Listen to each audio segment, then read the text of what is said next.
everyone, welcome to episode of The Root Culturist. So in today's episode, we're going to take a little bit more insight into the plant orientation. And so this would be plants that have already formed their fertile fronds. So let's begin and let's take a look at the different forms, and we'll focus on the radii and also a couple of other plants. So before we begin in looking at the growth part, let's just take a look on identifying the different points and how do we go about identifying where is the orientation.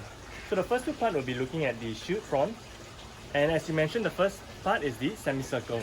So you look at the two semicircles, and so this will be the orientation first that we look at. Secondly, looking at the fertile fronds, the orientation of fertile fronds, and thirdly, looking at the growth part. So as you mentioned, the growth part should always point upwards towards the sky. So let's take a look at the growth part now.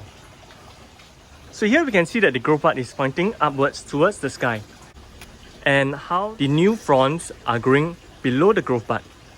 So here you can see that all fronds are growing actually below the growth part.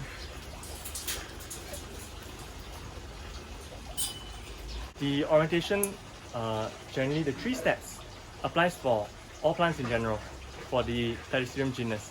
So let's take a look at this Neptune, and you can see that the growth part over here, the shoot frond, all grow under the growth part. And so for bud forming plants, they form multiple buds, but the main orientation would be the main bud itself. So we're going to take a look at this radii cultivar, and this is the cloud form. But what we want to show you is that for the third point that we mentioned, the growth part, a point to check would be to see whether the new growths are growing under the growth part. In our opinion, the way to identify a plant would then to be first understand how it does grow well.